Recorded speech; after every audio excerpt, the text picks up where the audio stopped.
Salut à tous! On est toujours dans le chapitre primitive et intégrale et je vous propose de faire l'exercice numéro 104, page 210 du livre. Je vais faire la correction dans cette vidéo, donc ce que vous pouvez faire, c'est commencer l'exercice tout seul, c'est-à-dire vous mettez sur pause, vous essayez de faire les questions et si vous voulez des éléments de réponse, des corrections, vous reprenez la vidéo en mode lecture. Dans cet exercice, il y a trois parties. Voilà, si je les descends, il y a trois parties. Il y a un ROC, c'est-à-dire restitution organisée des connaissances. Voilà le ROC. Et puis ensuite, il y a partie A et partie B. Alors, je vais commencer par le ROC. Je ne vais pas tout rédiger, évidemment. Je mets des éléments de réponse et je vous laisserai y mettre les formes. Alors ici, le ROC est plutôt bien construit. On vous dit ce que vous devez utiliser, c'est ce qui est noté comme prérequis. Donc vous avez le droit d'utiliser la propriété qui s'appelle positivité de l'intégrale et la propriété, je vais mettre en bleu, qui s'appelle linéarité de l'intégrale. Voilà, donc on suppose connu ces deux propriétés, je vais les rappeler d'ailleurs tout à l'heure, et il faut démontrer donc la propriété suivante qui dit que quand j'ai deux fonctions continues sur intervalle i, deux réels a et b dans cet ordre, si f de x est plus grand que g de x, alors son intégrale de f de x dx sera plus grande que l'intégrale de g de x entre a et b. Voilà. Alors, pour commencer, on va rappeler un peu ce qu'ils appellent positivité. Je le mets en vert, je respecte les couleurs. Hop, on va faire comme ceci. Ça veut dire quoi, positivité de l'intégrale? C'est la propriété qui dit que si j'ai une fonction, je vais l'appeler h, cette fonction. Si j'ai une fonction telle que h de x est positive, si j'ai une fonction positive sur un intervalle i, alors l'intégrale entre a et b de h de x dx sera aussi positive. Voilà, cette propriété-là, on peut l'appeler, on l'appelle positivité de l'intégrale. La deuxième propriété, linéarité, qu'est-ce que ça veut dire concrètement? Le mot linéarité de l'intégrale, en fait, regroupe deux formules que je vais mettre. La première formule qui dit que l'intégrale d'une somme, c'est la somme des intégrales, pour parler vite. En gros, si j'ai intégrale de f de x plus g de x dx, voilà, entre toujours deux bornes a et b, et bien ça, c'est intégrale de f de x plus intégrale de g de x. Voilà, plus intégrale de g de x dx. Toujours entre a et b. Et ça regroupe l'autre formule aussi. Si j'ai intégrale de k fois f de x dx, où k est un réel ici, est une constante, et c'est égal à k fois intégrale entre a et b de f de x dx. Voilà, les deux formules bleues ici, ça regroupe ce qu'on appelle la linéarité de l'intégrale. Donc on va utiliser ces deux propriétés, la verte et la bleue, pour montrer ce que j'ai souligné en rouge. Donc je l'écris vraiment très brièvement.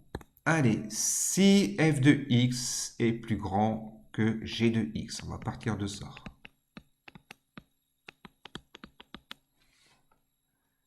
Et il faut que je prouve que l'intégrale de f de x est supérieure à l'intégrale de g de x. Voilà la méthode.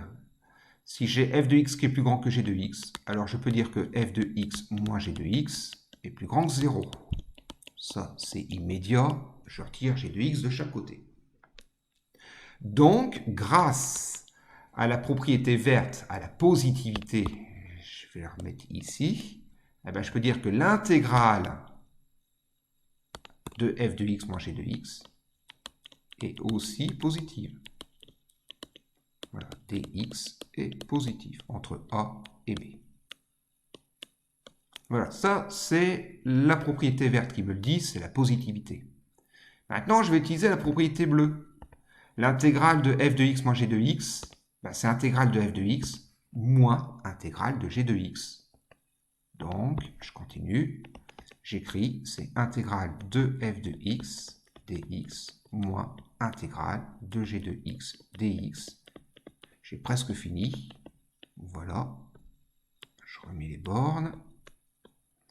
Là, j'ai utilisé la propriété bleue, la linéarité de l'intégrale, et en fait, j'ai combiné les deux formules qui sont en bleu. J'ai utilisé la première formule avec la somme, et puis la deuxième formule où mon coefficient k ici serait moins 1. Voilà, je l'ai fait directement. Dernière ligne, eh ben, j'ai plus qu'à rajouter intégrale de g de x dx de chaque côté pour avoir le résultat. Donc intégrale de f de x dx est supérieure à intégrale de g de x dx. Et on a redémontré un résultat du cours, puisque cette propriété-là, celle qui dit que si f de x est plus grand que g de x, alors l'intégrale de f de x est plus grande que l'intégrale de g de x, c'est une propriété du cours. Voilà, le ROC est démontré, en tout cas au niveau de la méthode. Alors maintenant, je vais effacer ça, et je vais commencer la partie A. Allez, je vais zoomer la partie A, pareil, vous pouvez mettre sur pause et quand même essayer de faire cette partie tout seul pour commencer. Je garde en tête le résultat du ROC, ça peut peut-être m'aider pour les prochaines questions. Il faut penser que c'est un problème vraiment type bac. Donc partie A, on y va. Soit un réel x plus grand que 1. Calculer intégrale de 2 moins t dt entre 1 et x en fonction de x. Bon, ben, on y va. Allez, je vais faire ici, question 1. Intégrale entre 1 et x de 2 moins t dt égale. Donc évidemment, je n'ai pas mis les formes, hein. J'aurais dû mettre au début pour tout x réel supérieur à 1, virgule, et on commence les calculs. Vous remarquez qu'on a mis la variable t à l'intérieur de la cathédrale, non, à l'intérieur de l'intégrale, pardon. On a mis la variable t pour différencier de x. Il ne faut pas tout mélanger ici. Donc je vais intégrer en fonction de t. Le x est à l'extérieur. Voilà. Ce n'est pas une intégrale compliquée. Je vais trouver une primitive de 2 moins t qui est assez simple à trouver. Allez, je vais zoomer un peu. Voilà, je vais trouver une primitive de 2 moins t. Je remets les bornes 1 et x. Une primitive de 2 moins t, allez, une primitive de 2 c'est 2t. Moins une primitive de t c'est 1 demi de t carré. C'est du cours. Maintenant, je remplace t par x pour commencer. Ça fait 2x moins 1 demi de x au carré. Moins. Et je remplace t cette fois-ci par 1. Donc, je vais mettre des parenthèses. Ça fait 2 fois 1 moins 1 demi fois 1 au carré. Et je finis mon calcul. Voilà, ça ne bouge pas. Dans la parenthèse, je calcule. Ça fait 4 moins 1 demi. Donc, ça fait... pourquoi 4 moins 1 demi? 2 moins 1 demi, pardon. Ce qui fait 3 demi. Voilà, 2 moins 1 demi, je vais aller trop vite. C'est-à-dire 4 demi moins 1 demi, donc 3 demi. J'y suis. Ok, on obtient un polynôme du second degré. Je peux m'amuser d'ailleurs à remettre ce polynôme dans l'ordre, à l'ordonnée. Ça donne ça. Bon, voilà la première question. Je vais noter ce résultat dans un coin. Allez, je vais mettre ici. Moins 1 demi de x carré, plus 2x moins 3 demi. Et je vais enchaîner sur la question suivante. Question suivante. Question 2. Démontrer que pour tout réel t plus grand que 1, on a 1 sur t plus grand que 2 moins t. Bon, voilà ce qu'il faut démontrer pour tout réel t plus grand que 1. Ok. Alors, il y a plein de manières de faire.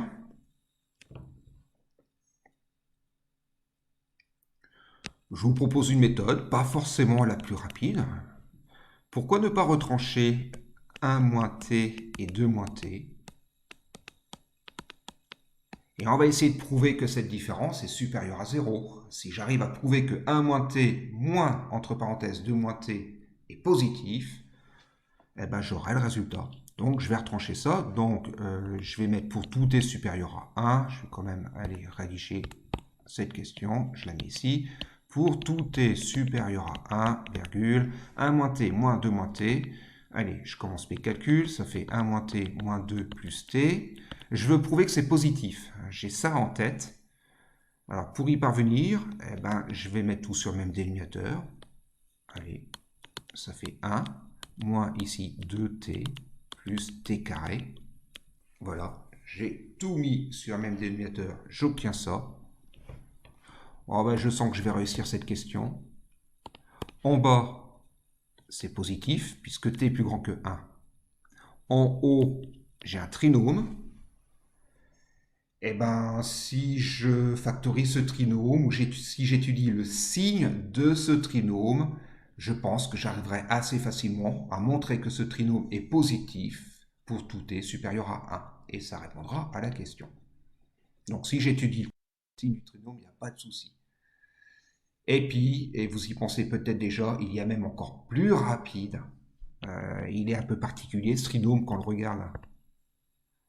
Si je l'écris, pour ceux qui ne l'auraient pas encore vu, si je l'écris dans cet ordre-là, t carré moins 2t plus 1, ben en fait, c'est le développement de t moins 1 au carré. Donc, j'ai même pas besoin d'études à faire au niveau du trinôme. Je ne veux pas calculer les discriminants, je ne veux pas faire tout ça. Non, je perds du temps. Et bien, allez, là, je peux tout de suite dire que c'est positif. Allez, 1 plus t moins 2 moins t est positif. Je vous laisse y mettre les formes, puisque t ici est positif, et t plus 1 carré est positif aussi. Donc, 1 plus t est bien supérieur à 2 moins t. Voilà pour la question 2. Elle n'était pas bien méchante. Donc on y va, j'efface ça. La question 2, elle est faite. Allez, je vais mettre ici les croix pour dire que les questions sont faites. Question 3. En déduire que pour tout réel x supérieur à 1, on a l'égalité suivante. Ok, je vous laisse réfléchir. En attendant, j'efface tout ça. Voilà, ça c'est fait.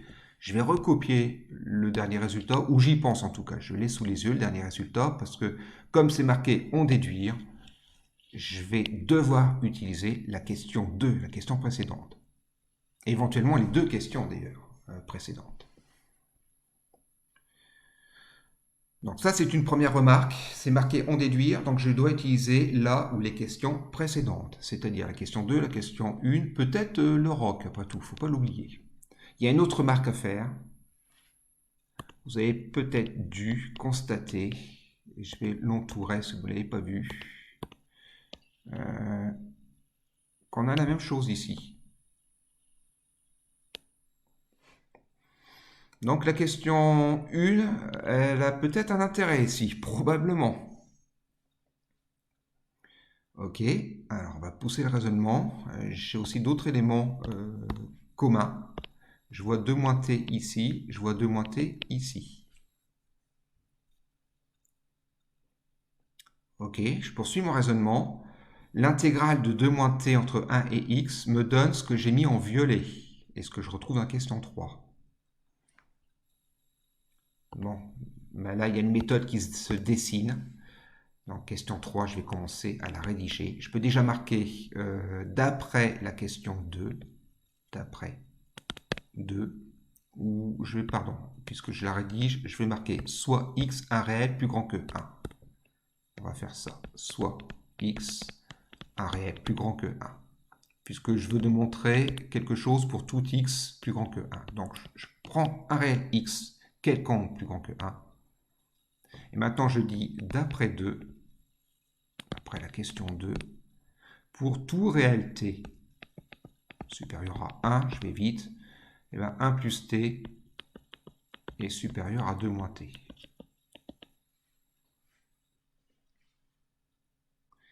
Et quand je regarde la question 1, on m'a demandé de calculer l'intégrale de 2 moins t. Ok. Quand je regarde le ROC nous demandait de démontrer une propriété du cours qui dit que si f de x est plus grand que g de x, l'intégrale de f de x dx est plus grande que l'intégrale de g de x dx. Tout ça pour dire que puisque 1 sur t est plus grand que 2 moins t, pour tout réel t plus grand que 1, et bien l'intégrale de 1 sur t va être plus grande que l'intégrale de 2 moins t. On pourrait peut-être intégrer chaque membre de cette inégalité. Et bien c'est ce que je vais faire. Je vais en fait utiliser la propriété du ROC. Donc je peux dire que l'intégrale de 1 plus t, alors il va falloir mettre les bornes, il ne faut pas faire n'importe quoi non plus. Je vais mettre ici 1 et x. Voilà. Alors je m'assure que x est plus grand que 1, c'est marqué, c'est normal. Pourquoi je mets intégrale entre 1 et x? Parce que je l'ai calculé dans la question 1. Je remets les mêmes bornes ici. Donc l'intégrale entre 1 et x de 1 sur t dt est plus grande que l'intégrale entre 1 et x de 2 moins t dt. Voilà, quand j'ai une inégalité, eh ben, je peux intégrer les deux membres de l'inégalité. Ça ne change pas le sens, à condition de garder les mêmes bornes, évidemment. Je poursuis mon raisonnement. L'intégrale de 2 moins t entre 1 et x, ben, on l'a calculé, ça fait 1 demi de x au carré plus 2x moins 3 demi. Et on commence à retrouver ce résultat-là. Hein. Et à gauche, intégrale de 1 sur t dt entre 1 et x, ben, je vais calculer. Je prends une primitive de 1 sur t, c'est ln de t entre 1 et x. Au passage, le t ici étant compris entre 1 et x, eh ben, ln de t est bien défini, il n'y a pas de souci. Je termine mon calcul à gauche, ça fait ln de x moins ln de 1. Et je pense que vous avez déjà vu que je vais obtenir le résultat d'ici peu de temps. Voilà. ln de 1 vaut 0. Donc, au final, ln de x est plus grand que moins 1 demi de x au carré plus 2x moins 3 demi. Et la question est faite. Voilà. Enfin, après, il n'y a plus qu'à réécrire ça dans le sens de lecture, à la limite, comme c'est marqué dans la question 3. Donc voilà la question 3. Elle est faite. Elle montre quand même, enfin, à travers cette question 3, il y a une méthode qui revient assez souvent, une méthode importante. Quand vous avez dans la question 2 montré une inégalité, sachez que vous pouvez intégrer les deux membres d'une inégalité, ça ne change pas le sens. Évidemment, en vérifiant que toutes les conditions soient quand même réunies au niveau des bornes, au niveau de l'ensemble de définitions. Eh bien, on a fini la partie A. On va commencer donc la partie B. Allez, je vais effacer tout ça, c'est fait. Donc la partie B, je commence à lire soit la fonction h définie sur R par l'expression qu'on a juste au-dessus d'ailleurs. Donc ça me dit que les parties vont sûrement être liées. Donc h de x c'est 1 demi de x au carré plus 2x moins 3 demi. On a tracé les courbes C et taux représentant respectivement les fonctions h et ln. Et la droite D d'équation x est égale 4. Ok, alors je vais grossir un peu, je vais remettre tout ça. Donc ici j'ai x est égal 4, c'est-à-dire que j'ai 4 ici. La courbe rouge, ici, il me semblerait donc que c'est la courbe de la fonction ln. Voilà, donc ce serait la courbe taux, ils l'ont mis ici, c'est par rapport à la fonction ln, tout ça c'est mis dans l'énoncé. La courbe bleue, eh ben, c'est la courbe de la fonction h. Donc je vais remettre h ici pour bien les mémoriser. Première question de la partie B. Démontrer que intégrale entre 1 et 4 de h de x dx est égale à 0. Et ensuite interpréter graphiquement le résultat. Bon, ça commence par un calcul. Alors on y va. Intégrale entre 1 et 4 de h de x dx est égale... Alors avant d'écrire, je vais voir quand même si je vais m'en sortir. Si je remplace h de x par son expression, ce que j'ai entouré en vert, je vais devoir calculer l'intégrale, donc trouver une primitive. Est-ce que c'est jouable? Est-ce que c'est facile? Oui, j'ai un polynôme. Une primitive sera facile à trouver, donc je peux calculer cette intégrale. C'est bon, cette question, je sais la faire. Je ne vous garantis pas que je finirai les calculs dans cette vidéo. Après, je vous laisserai faire quand même. La méthode, maintenant, on l'a. Donc, je remplace d'abord h de x par son expression, avant de mettre les crochets. Allez, intégrale entre 1 et 4 de moins 1 demi de x au carré plus 2x moins 3 demi, le tout dx. Voilà. On trouve une primitive de tout ça. Voilà, on met ça entre crochets. Donc, on y va. Alors, moins 1 demi de x au carré, ça fait moins 1 demi fois une primitive de x au carré, 1 tiers de x au cube. Plus 2 fois une primitive de x. Alors, je pourrais mettre 2 fois, et une primitive de x, c'est 1 demi de x au carré. En fait, la dérivée de x au carré, c'est 2x. Donc, autant mettre x au carré tout de suite, on gagne du temps. Donc, voilà, x au carré ici. Et il reste à trouver une primitive de moins 3 demi. Pas facile, c'est moins 3 demi de x. Voilà pour cette ligne-là. Je vais l'effacer légèrement pour la simplifier, sans tout recopier. Le 1 demi fois 1 tiers, ben, je vais tout de suite mettre que ça fait 1 sixième. Allez, je remplace ça par 1 sixième. Voilà, ça m'évite de recopier. Et on y va. J'ai plus qu'à remplacer x par 4 pour commencer. Donc, moins 1 sixième fois 4 au cube plus 4 au carré moins 3 demi fois 4. Voilà. Le tout entre parenthèses, mais ici, les parenthèses ne servira à rien. Donc, je les ai retirées. Moins, et maintenant je remplace x par 1. Et là, je vais mettre des parenthèses, elles sont utiles ici. Donc, allez, je remplace x par 1 cette fois-ci. Donc, 1 au cube plus 1 carré moins 3 demi fois 1. Voilà. Bon, et je termine le calcul, je devrais trouver 0. Bon, allez, je vais le faire. 4 au cube, 4 fois 4 fois 4, allez, ça fait 64. 64 sur 6, bon, je vais laisser comme ça pour l'instant. Allez, 64 sur 6, on pourrait dire que ça fait 32 tiers, on verra bien. Plus 16, ici, 3 fois 4, 12 sur 2, 6. Ensuite, là, ça fait, allez, je vais d'abord calculer la parenthèse. Moins 1 sixième, plus 1 moins 3 demi. Allez, on y va. Finalement, je vais le simplifier ici. 64 divisé par 6, ça fait 32 divisé par 3. Voilà, bon, 16 moins 6, je peux déjà faire ça. Ensuite, il y a plus 1 sixième moins 1 plus 3 demi. Voilà. Allez, on va... toc, toc. Moins 32 tiers, je vais tout mettre au niveau des fractions sur 6. Finalement, ça fait moins 64 sur 6, plus 1 sixième. Le 3 demi, je vais le regrouper aussi pour dire que ça fait 9 sixièmes. Voilà, et puis il reste plus 10 moins 1, ça fait plus 9.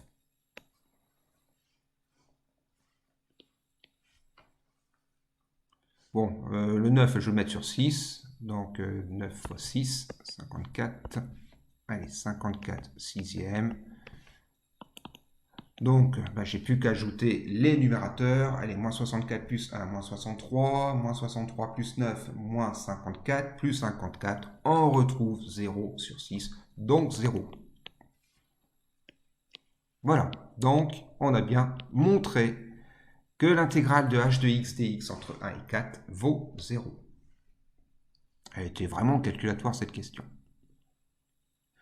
Interprétez graphiquement ce résultat.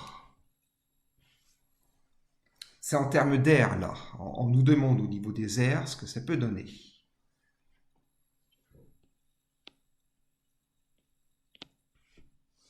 Alors, h de x, sa représentation graphique, c'est la courbe bleue.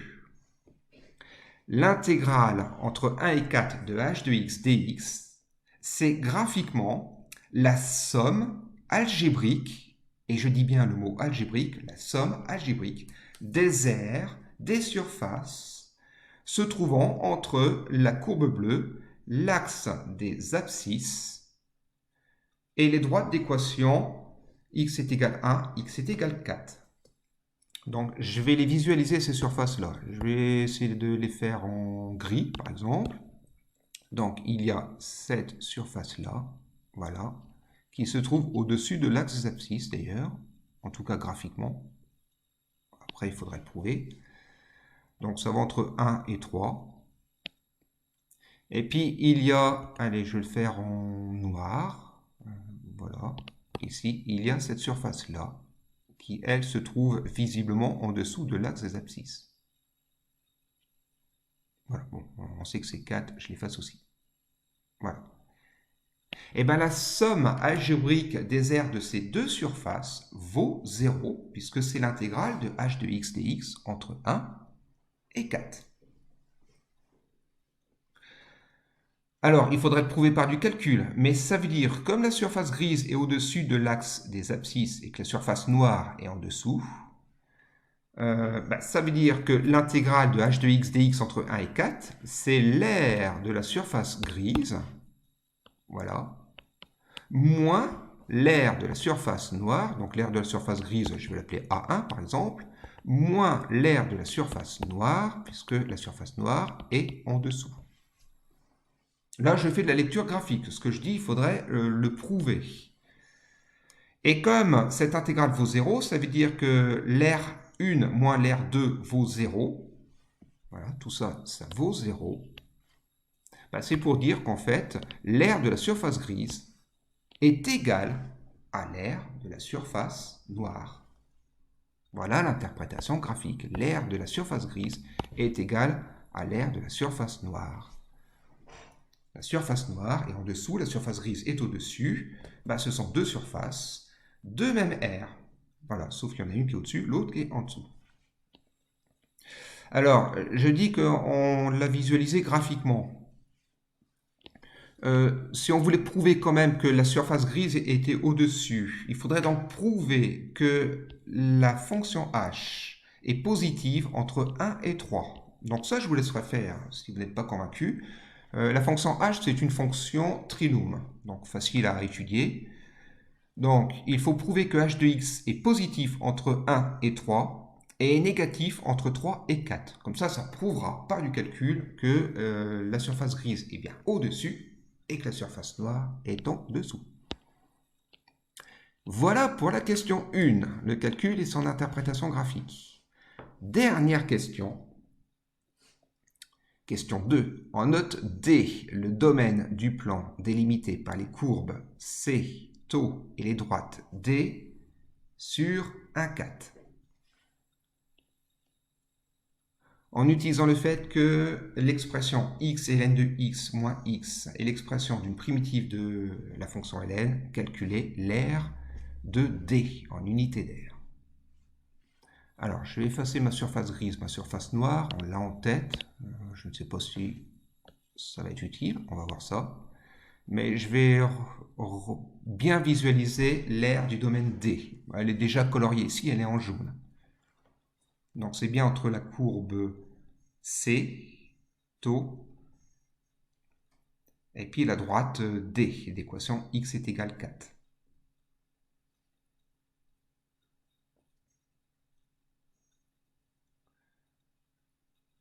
Donc on va utiliser les intégrales, l'outil intégral pour calculer cette aire. Alors graphiquement, la courbe taux est au-dessus de la courbe C. Est-ce qu'elle est au-dessus de la courbe C sur l'intervalle 1, 4? Graphiquement, ça a l'air d'être le cas. Il faudrait vérifier. Est-ce qu'il n'y a pas des éléments dans l'exercice qui permettraient de dire ça? La réponse est oui. Je reprends la partie A. On sent bien que les parties s'enchaînent. Regardez la question 3. Allez, j'efface ce que j'ai fait à droite, ces calculs-là, pour pouvoir reprendre les éléments de réponse.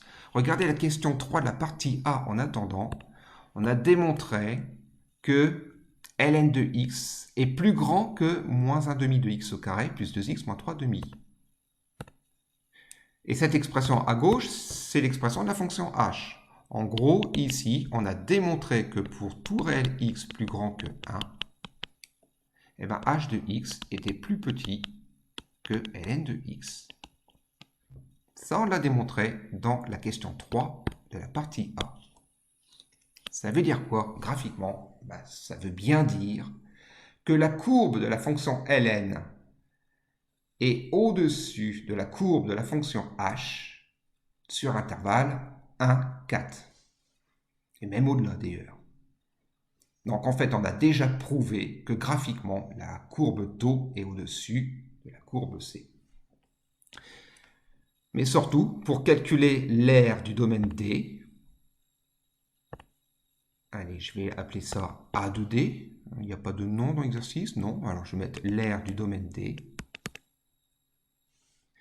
Eh bien, est-ce qu'on ne pourrait pas faire intégrale tout simplement, utiliser en fait une formule du cours, intégrale entre 1 et 4 de ln de x moins h de x dx. Parce que, après tout, le domaine D est entre les deux courbes, hein, les courbes taux et C. On a vu que la courbe taux était au-dessus. C'est entre la droite aussi d'équation x est égal à 1, puisqu'en fait ça part même du point de coordonnées 1, 0, et la droite x est égal à 4. Et bien pour calculer l'aire du domaine D, on fait intégrale de la fonction qui correspond à la courbe qui se trouve au-dessus, moins la fonction qui se trouve en dessous, ou plus précisément, je vais vous remontrer le cours, en fait je vous remontre la propriété que j'utilise, c'est cette propriété-là, j'y suis presque, voilà, on a même fait un exemple, c'est celle-là, voilà. C'est cette formule, celle que je viens d'entourer ici deux fois. L'aire de la surface verte dans mon cours, pour la calculer, eh ben on fait intégrale de f de x moins g de x entre a et b, à condition évidemment que f de x soit plus grand que g de x. On est bien dans ce cas-là, donc en fait j'ai appliqué cette formule-là. Donc on y va. Allez, je reprends cet exercice. Donc j'ai fait le plus dur, j'ai compris comment faire. Et bien maintenant, on va calculer cette intégrale. Donc on y va.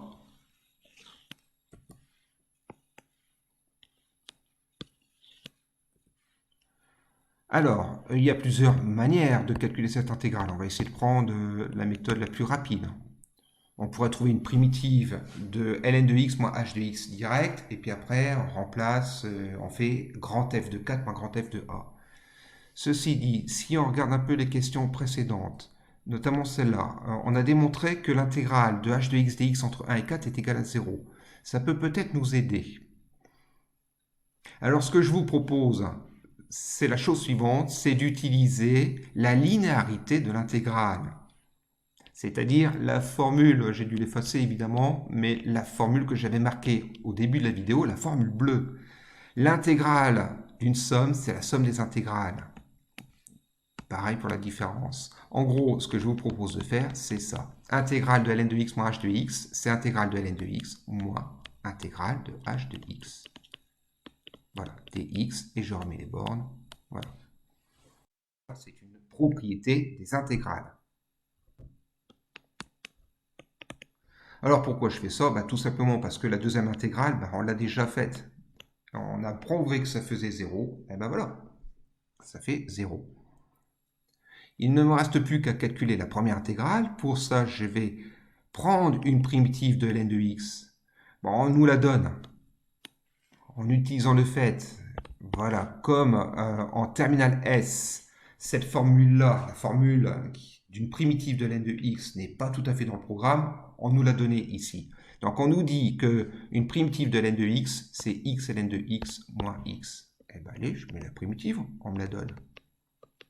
Ici, je remets les bornes, et j'ai plus qu'à finir mon calcul, et on aura fini de calculer l'aire, donc la question, et donc l'exercice.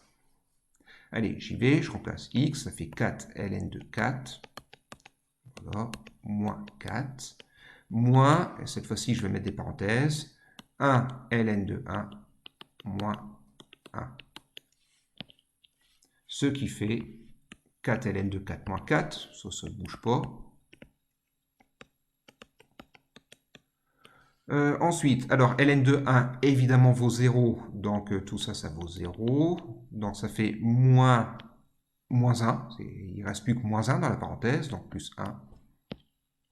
Et donc résultat final, l'aire du domaine D, ça va être 4 ln de 4 moins 3.